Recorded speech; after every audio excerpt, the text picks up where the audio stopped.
This short meditation, I would like to guide taste of the Vajrayogini sadhana, so to speak, essence of the Vajrayogini sadhana. I invite you to come to the top of the mountain, your favorite hill or the place you'd love to sit in nature, perhaps 360-degree panoramic view, the place where you feel completely free, letting go of mundane concerns. Just sit. Like a Zen poet, Lipo said, I went to the mountains. I sat until on the mountain. Then I would add, until mountain and me merges and disappear into the sky of emptiness. Empty awareness rests for a few moments. The sky is you, and you are the sky. There's no journey between those two. Yesterday, I saw a beautiful sunset in the evening. Sky was lit up, beautiful red.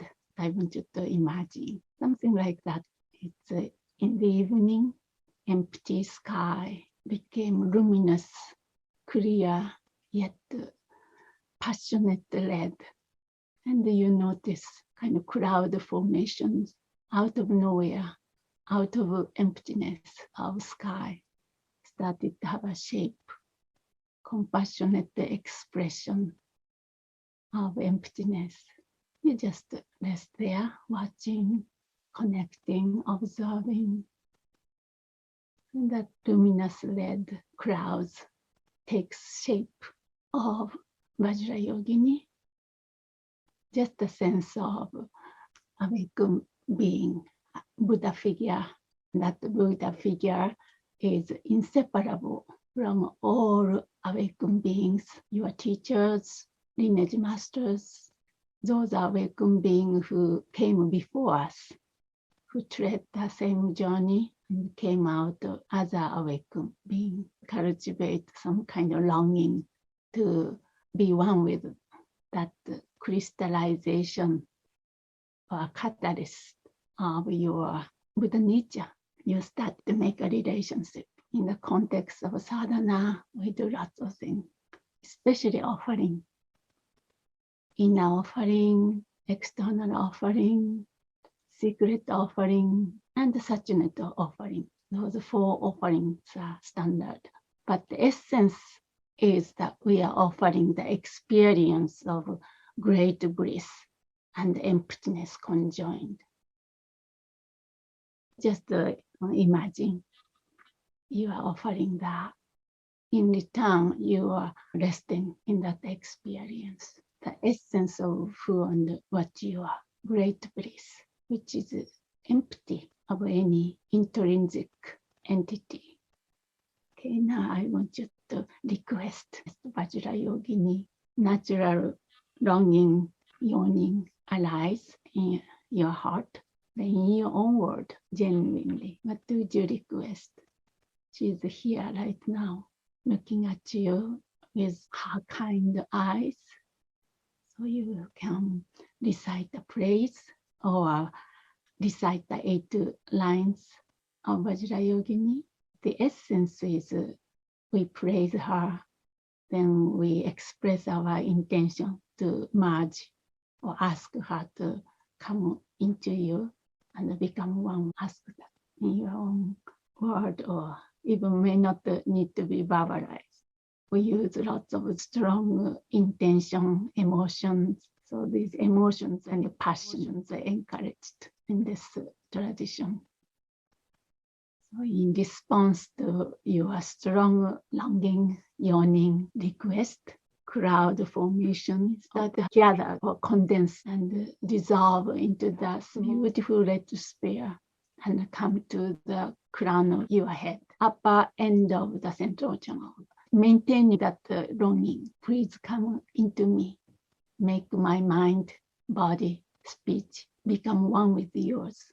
Then this red sphere happily melt into you from the crown of the head, through the central channel. As it comes down, every part of your body is lit up, blessed by that.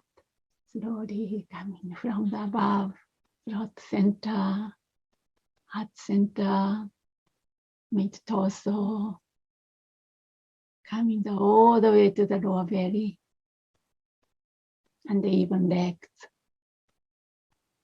So your entire body is filled with red light of awakened presence, Vajrayogini, nature of great bliss and emptiness. I want you to taste it right now. So your body is filled with the light nectar of great bliss, which perceives, understands, recognizing emptiness. So you have a skin, but the skin is like a silk curtain, transparent, like a Chinese emperor's bedroom.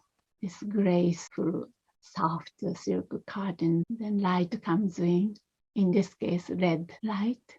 Or silk curtains is a red, so that the lights come in, then become some beautiful red tinted atmosphere. So your body is like that, body of light, filled with bliss, expressing love, compassion, and wisdom fire. Okay, now bring your loving attention to the lower belly, so that the red sphere came in, then lit up entire body. Then that sphere came down to your lower belly, 4 finger widths below the navel, and the deep core of your body. So it's not the front of the body, inside the central channel. See if you can articulate that crucial point Ramazan Kappa talks about. See if you can make your awareness, mind, consciousness one with that red tiny sphere at the lower belly.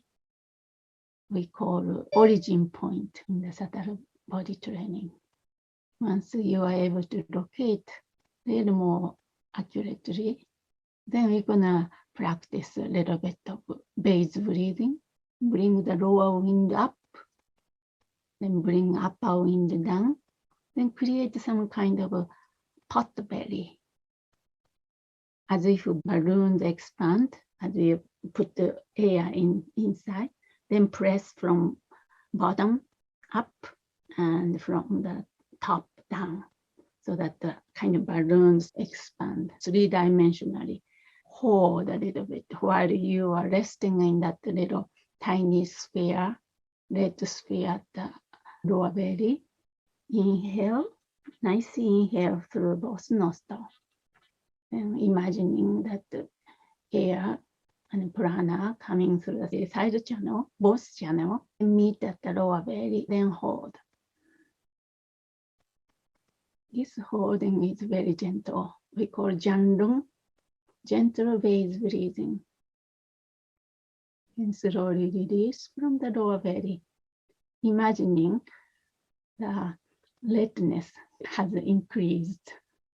You're gonna do one more time and see if you can start feeling this warmth coming from this red sphere as we practice this, even just in imagination level. Slowly release when you cannot hold any longer. And when you release, as you exhale from the lower belly, as if flames coming up, and warmth coming up from the lower belly through the central channel. All the movement coming upward, fire element coming upward, as if you're trying to reach the heart center. Let's do one more time.